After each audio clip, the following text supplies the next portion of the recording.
Hi, welcome. I'm Warwick Davis. With me, Ricky Gervais. Am I not leading this? Because I'm just doing like you do, and this is my website. No, you are, and it's brilliant. Well, you're supposed to go hi. Yeah, you sort of say acknowledge that, and then I was waiting. You were ready for that. Okay, start again.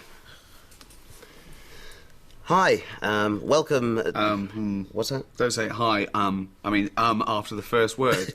Okay. Think what you're going to say and say it. Articulate and be warm. You do plenty of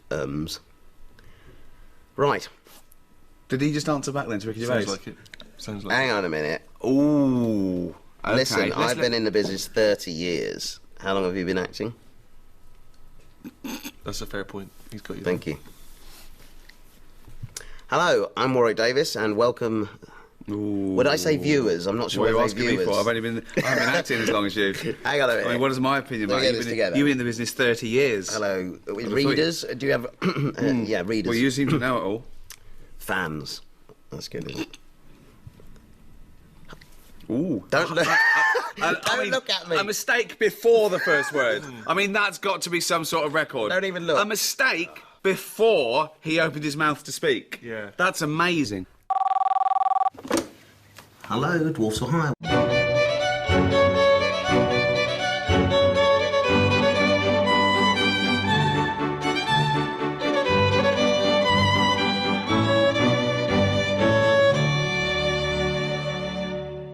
I don't know where to turn, to be honest. Yeah. There's no work coming in either at the minute. Okay.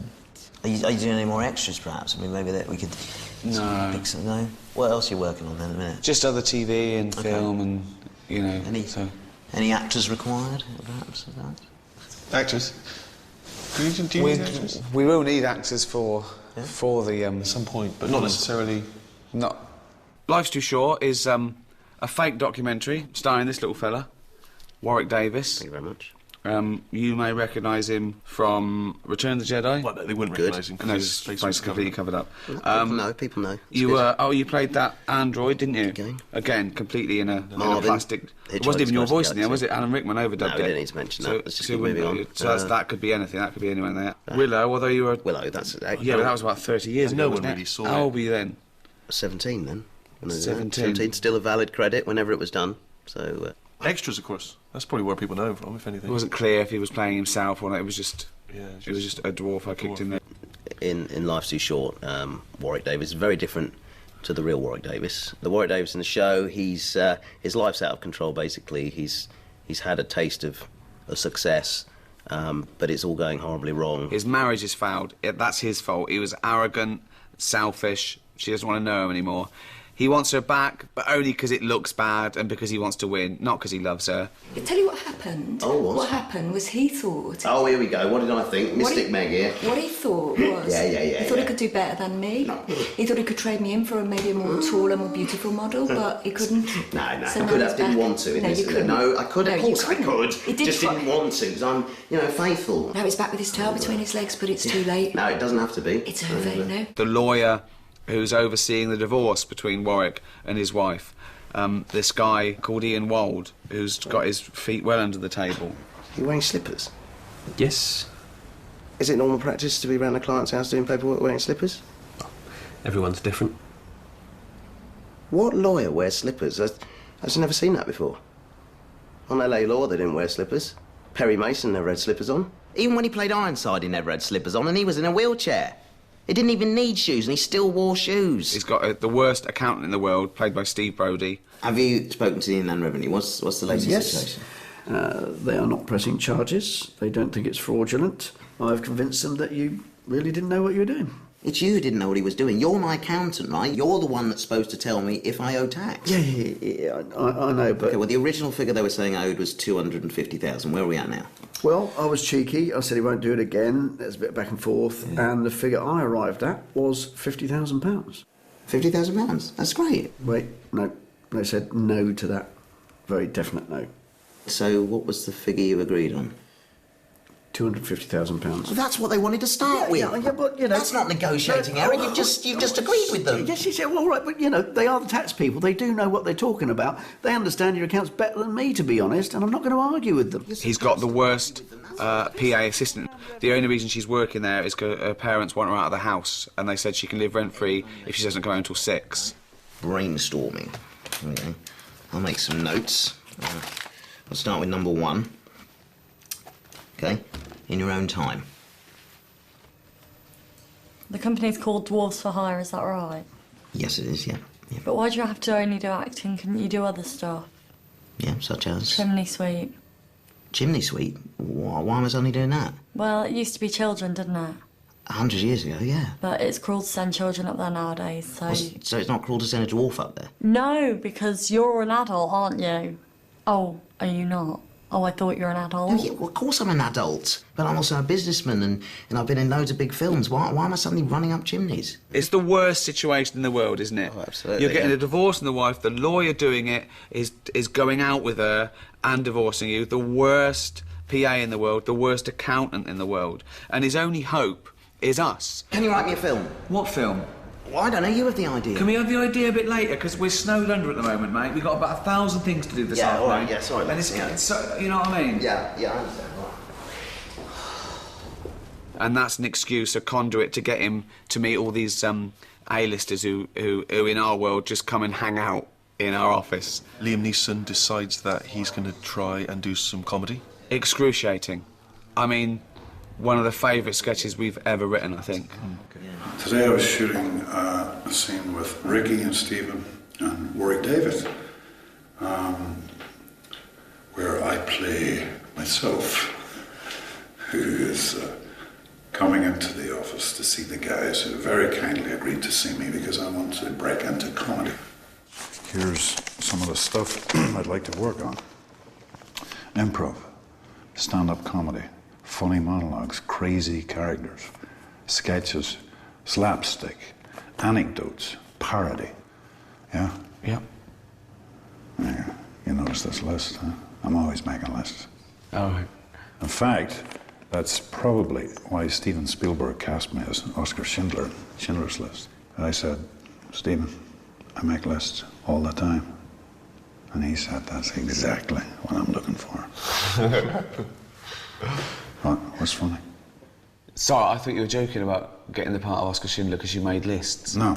But it's a beautifully written scene. It was very, very funny. And the first time I read it, I was just splitting my sides with laughter. And then I thought, I have to go through with this, and I'm just not going to be able to keep a straight face because I'm a laugher. I laugh at the drop of a hat.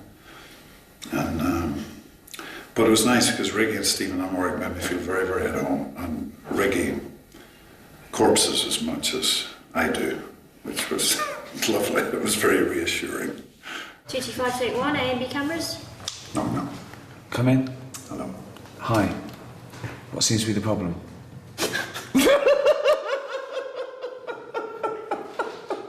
Oh, I did so well. I'm not.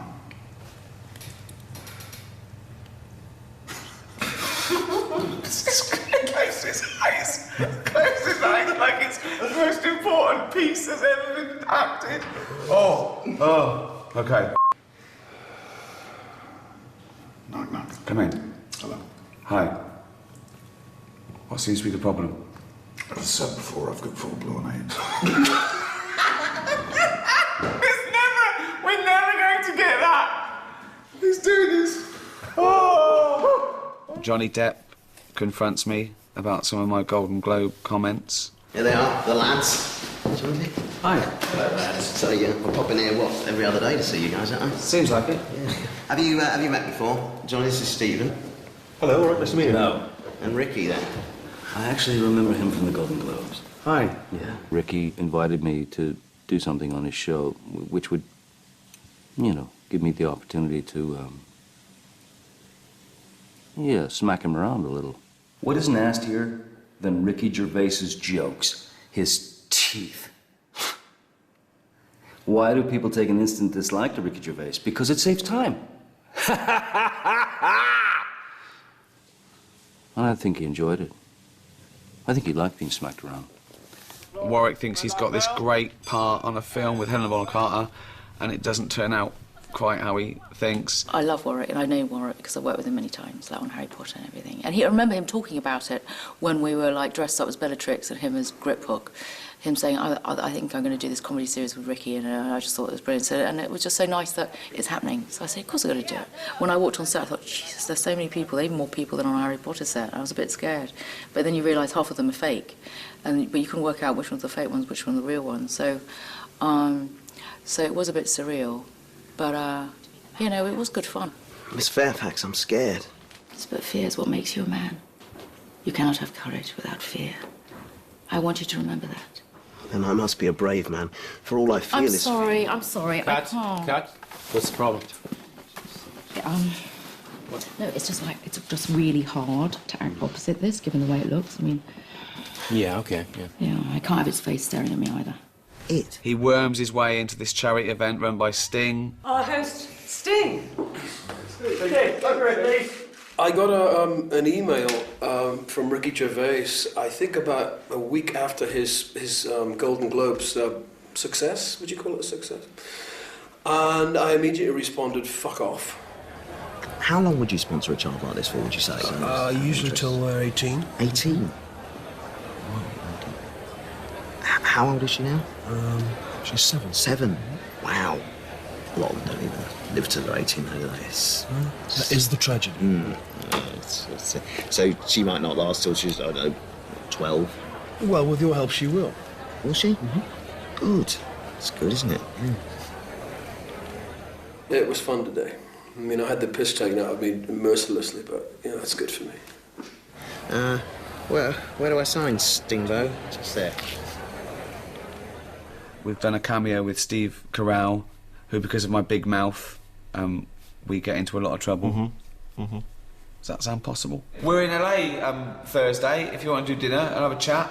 Oh, yeah, that sounds great. I'd love to. Brilliant. See you then. See ya. Okay, good. See you later. Bye. Bye. I must say, it makes me laugh a bit that he's a household name because of the show, and now I've got to beg him to do the odd guest spot. He should be begging me. Luckiest fucking actor in the world. Are you still there, Steve? Yep. Sorry, man. I thought I'd hung up. No. No, you didn't. That's it. Welcome. Come on in. Shut the door now. Here we go. Everyone, over here. Look at this. Look who it is. It's only the beautiful Cat Deeley. Yeah? When I first got the call about the show, I was slightly nervous about it because I've seen some of the other shows and I know that they're absolutely brilliant, but sometimes they're a little close to the mark, so I was a little nervous. And then I read the few pages that I did today and I absolutely loved them. Laugh out loud, hilariously funny. Cat Deeley, everyone. To do one slightly more polite, that's like you hate her. I've hated Cat Deeley for many fucking years, and now she's turned up to my party. He runs an agency, which Warwick does in real life, but in this one, he's just taking all the best jobs for himself. He's ripping off other dwarf actors. We're worried there's a conflict of interest here, Warwick. When the phone rings, we don't know if you're representing us or just taking the best roles for yourself. He's not. The phone never rings. Yes, it does. In the script, Warwick has been confronted by his clients, and they're fed up getting awful roles, being fired from cannons. His nemesis, Anthony, has done this sort of rousing speech on a local news slot about saying, you know, it shouldn't be being ridiculed if you're a dwarf. You should be doing roles like Hamlet and Chaucer and all these. And they go along with this, and they make Warwick make a show reel for them. And the things they choose to show reel are inappropriate. 350, take 1, A camera mark. And action. Okay, Brokeback Mountain, take 1. I love you. Don't tell my wife. Don't disturb the horses. Where did you get this tent from? Millets. Hang up. Maybe I didn't think it was clear. Now, I'd never get an actor to do anything I wouldn't do myself, so let me just show you what I mean. Okay. Merge, come in. Ready? Ready? Yep. Okay. Oh, I love you. Don't tell my wife. No. And don't fight the horses either. Where'd you get tent? Lovely tent. Millets. It's millets. Yeah. Great, really good. Thank you. This is like the generation game. Isn't it? They have a go. Warwick is also vice chairman of a society for small people. But of course, he's vice chairman, but he'd rather be chairman, which means that he's never really happy when he's at those meetings. He's always trying to sort of steal the limelight. And I see our struggle as being exactly like the civil rights movement in America. Of the two of us, I suppose I'm more like Martin Luther King, just because I got the profile and the charisma and a way with words. But, you know, that's not to say Anthony's not got an important role to play, but he's more of your run-of-the-mill coloured chap in the 50s, you know. Yes, I'm taking all the glory and going down in history, but then he's not getting shot in the head. So, swings and roundabouts. Is everything is money grabbing, egotistical? Yeah. But somehow Warwick's natural warmth and humanity seems to excuse all of his terrible behaviour. Well, I think that's important, though, isn't it? Comedy is about empathy, and I do like the flawed character. We love life's losers, but they're trying. Well, that's nice. You know, if he didn't care, it wouldn't be interesting. If he succeeded, it wouldn't be funny. So you have to have a bit of everything. He has to have flaws, but it has to be grounded in humanity. You have to at least understand him and care for him a bit, or at least like to watch him fall over, sometimes literally.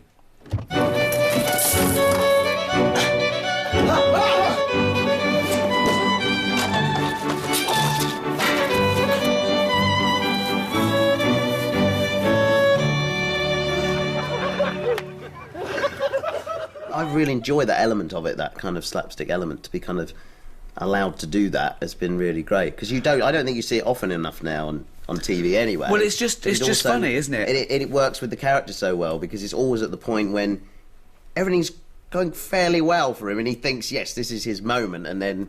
Well, he gets his comeuppance. Exactly. I mean, that's it. He's usually showing off or doing something he shouldn't. If she does come over, don't say my date, man. Just say my sister.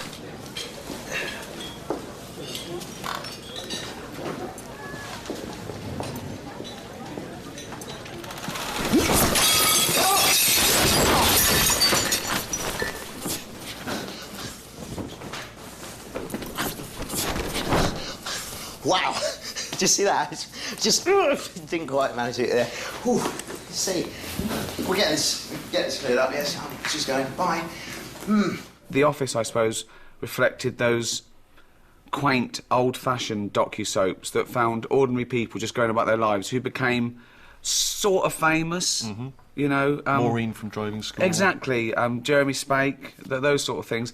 But this one is much more modern. It reflects these harsher ones where people live their life like an open wound to get a bit more fame. They'll do anything. It's a little bit awkward, this. I don't want to put you on the spot, but I'm getting a bit desperate. I wonder if you could maybe give me, say, £5 just to live on. Treat it like a charity donation. But you're not a charity, Warwick, are you? As good as. Got no work, no money, I'm homeless. So, you know, I'm a charity case.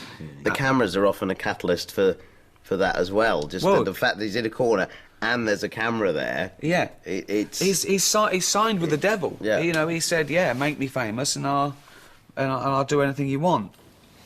OK. How about plumbed it? Simple, it's just a couple of tubes. You make a good plumber, because you could get in all the little crevices like that, couldn't you? Yeah, I could, couldn't I? Something to think about on the acting work dries up for good. Why would you say that in front of...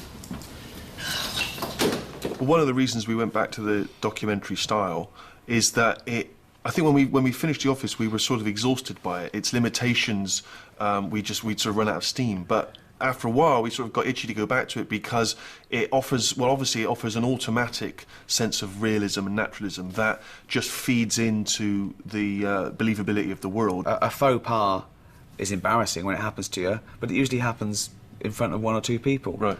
This is going out around the world, and he knows that. It's a constant witness to every humiliation. It's also good for the audience, because as soon as someone looks down the lens, it suddenly brings them into their embarrassment. They feel the pain. You feel the pain of someone getting caught doing something when they... What is this, a documentary? What about? About me, yeah. That's good exposure for Yeah, you. that's what I thought. Yeah, it's all good. See you later. Yeah, see you later, yeah. I think people have already made their mind up before they've seen it that this is a cruel comedy, because there's a little person involved, so it has to be cruel. It has to be making jokes about little people, which couldn't be further from the truth. That's just because a lot of people keep saying to me, oh, you're being controversial. It's a controversial subject. It never occurred to me that this was It's not a controversial subject. Do you feel it's controversial? Not at all. I mean, if you take it on the face of it, this character really... It's incidental that he's short, Absolutely. really, isn't Absolutely. it? It's not... Yeah. You know what I mean? It just happens that I'm playing But Warwick him. Davis exists. This is what he looks like. This is him. This is... it's not... We haven't got an actor and put shoes on their knees and made them walk around doing jokes about being small. It's... He tried it, but it just... Yeah, no. Yeah, I wanted to play this part.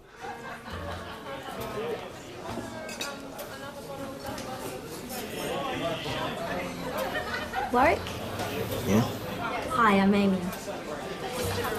Hello?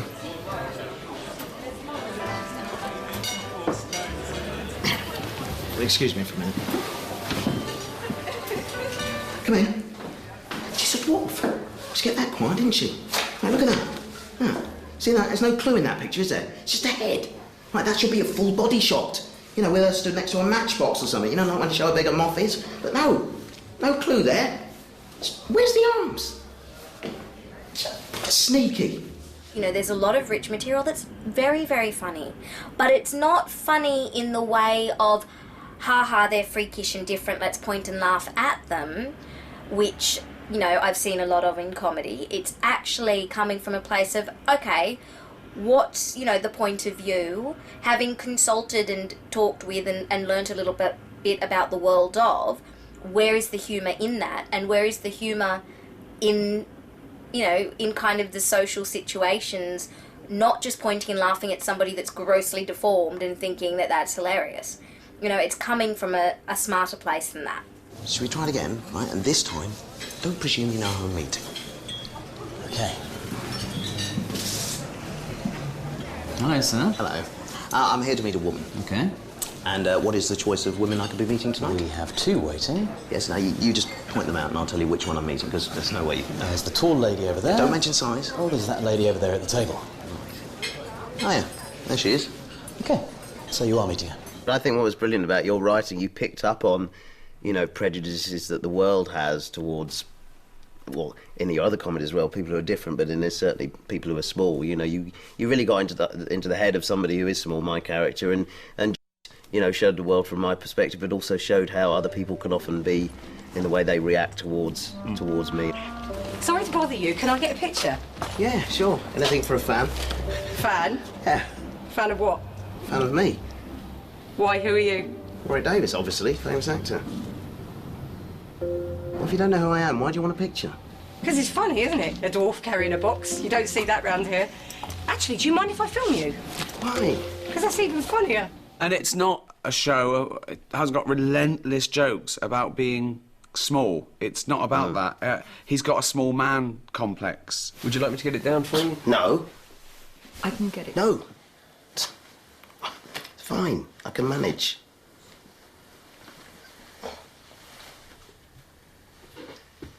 Warwick, what's the experience of playing yourself but not yourself been like?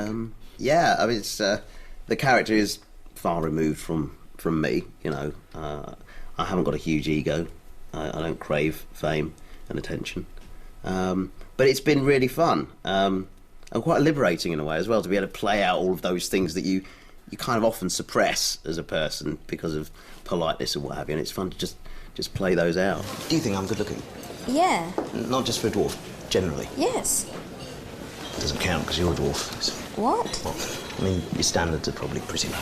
It's got a lot more flavours than our previous There's a lot work. of different elements to this, because there's the sort of domestic side, Yeah. and there's the we sort never of had that work in the office. side, We never right. saw outside that office. You know, that was a a very defined sit in sitcom, The Office. Extras was very much about sort of friendship with that backdrop of media, whereas here he's got his showbiz side, he's got his, as you say, his domestic side, his love life, his friends, his attitude, his ambitions, everything is. He's just trying to get something. He's going to try and take anything from the world.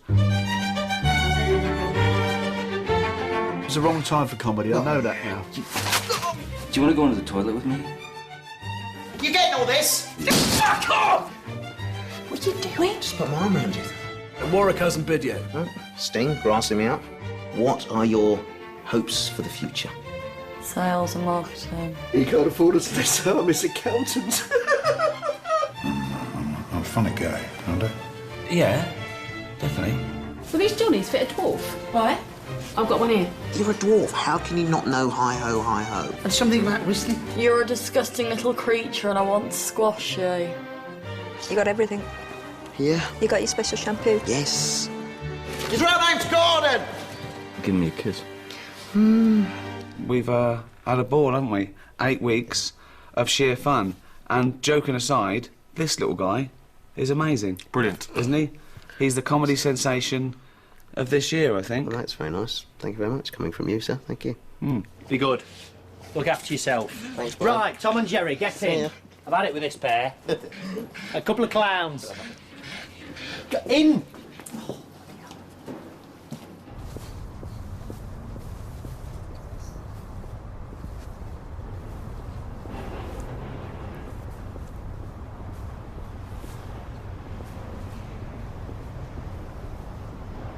When are you going to say cut? It's a long way, this. I've only got little legs.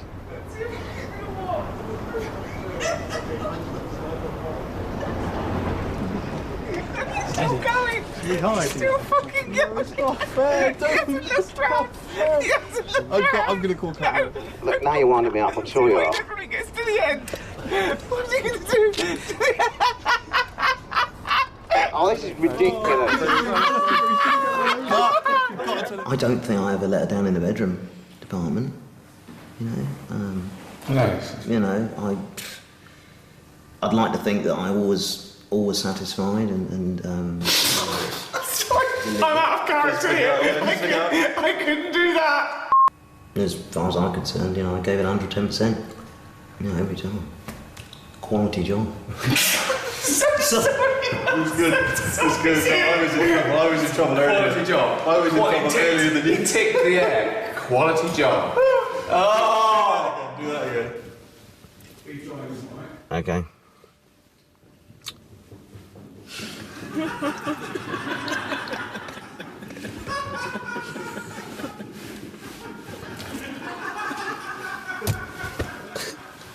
Right, count there.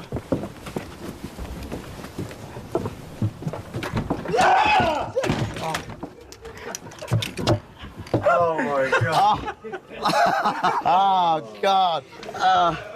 So childish. God.